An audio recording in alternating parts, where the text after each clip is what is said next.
नमस्कार। आज हम एक बहुत ही गहरे विषय पर बात करने वाले हैं। श्री अरबिंदो की जो कृति है एसेज ऑन द गीता, उसके तीसरे अध्याय पर।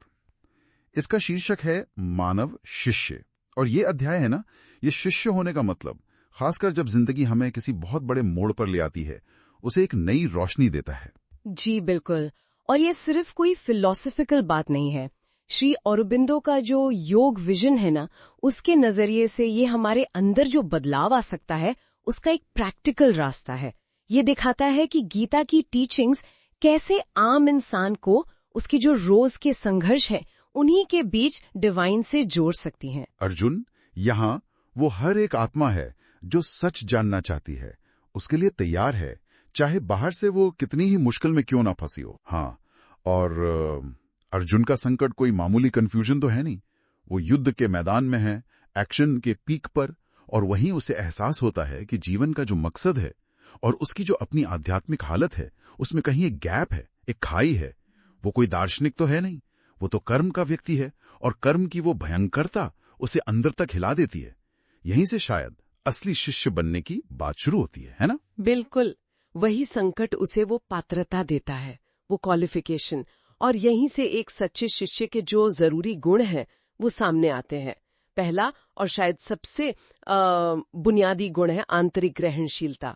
मतलब दिल में जो डिवाइन गुरु बैठा है, उसकी जो धीमी शांत आवाज है, उसे सुनने की काबिलियत पैदा करना। बाहर का जो इतना शोर है, उससे हटकर अंदर की आवाज को पहचानना। ये सुनना आसान तो नहीं होता होगा, खासकर जब मन इतना भटक रहा हो, और जब ऐसे पल आते हैं जिन्हें हम कहते हैं ना, नैतिक या आध्यात्मिक गिरावट, वो धर्म संकट। वही दूसरा गुण काम आता है, संकट में साहस। ऐसे पलों को एक फेलियर की तरह नहीं देखना, बल्कि ये मानना कि ये एक मौका है एक ऊंचे सत्य को, एक गहरे धर्म को खोजने का। अच्छा, अर्जुन का जो दुख है वो सिर्फ मोह नहीं है, वो एक गहरी प्यास का इशारा है, एक नए रास्ते की पुकार है। अच्छा। और यही साहस हमें फिर जो बनी बनाई नैतिक सीमाएं हैं, उनसे आगे ले जाता है। मतलब सिर्फ शास्त्रों में जो लिखा है या समाज के जो नियम है, उनको मान लेना काफी नहीं है। ये तो थोड़ा चुनौतीपूर्ण लगता है। हाँ, यहीं पर बात आती है नैतिक औपचारिकता से परे जाने की। जो कठोर नियम है, या कभी कभी जो हमारा अपना एक सूक्ष्म अहंकार होता है ना, कि मैं ही सही हूँ, वो सात्विक अहंकार, उससे भी ऊपर उठना और परमात्मा की जो सहज विशाल इच्छा है, उसके साथ जुड़ना। वो सही गलत की जो दिमागी पकड़ है, उसे ढीला करना पड़ता है। और ये हमें कर्म के बिल्कुल मूल सिद्धांत की तरफ ले जाता है, निष्काम कर्म और समता की ओर। मतलब कर्म करना, पर उसके फल से अटैचमेंट नहीं रखना, और हर हाल में, चाहे सफलता मिले या असफलता, सुख हो या दुख, मन को शांत रखना। बिल्कुल सही। चेतना को परमात्मा में टिकाकर कर्म करना, ये भाव रखे बिना कि मैं कर रहा हूँ। और ये सिर्फ दिमाग से समझना नहीं है, इसको जीवन में उतारना है, जिसे हम कह सकते हैं व्यवहारिक एकीकरण।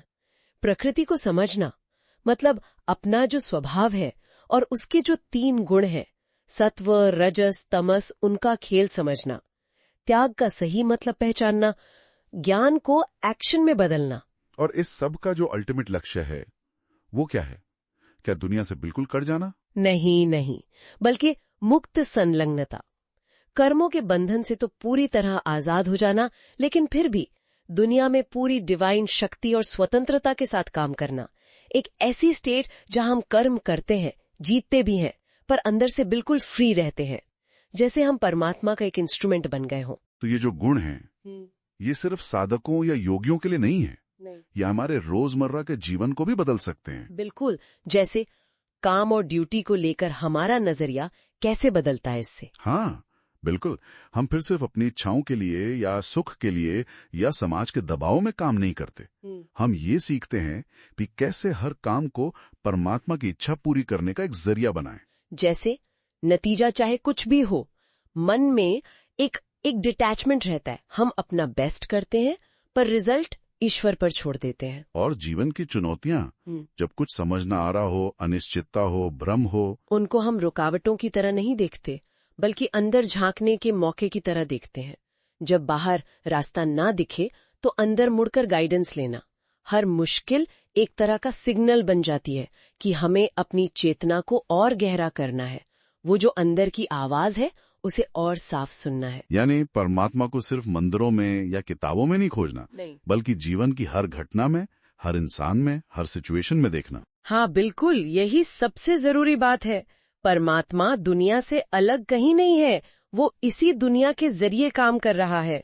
सुख में, दुख में, सफलता में, असफलता में, हर अनुभव में उस डिवाइन प्रेजेंस को महसूस करने की कोशिश करना, अभ्यास करना। तो इस सारी गहरी चर्चा का जो सार है, निचोड़ है, हमारे जीवन के लिए सबसे महत्वपूर्ण प्रैक्टिकल सूत्र क्या होगा? एक बहुत ही सरल और गहरा सूत्र है, ईश्वर में सचेत रूप से जिएं और उस चेतना से कार्य करें। मतलब हर पल अपने अंदर और अपने आसपास उस दिव्य उपस्थिति के प्रति जागरूक रहने की कोशिश करें।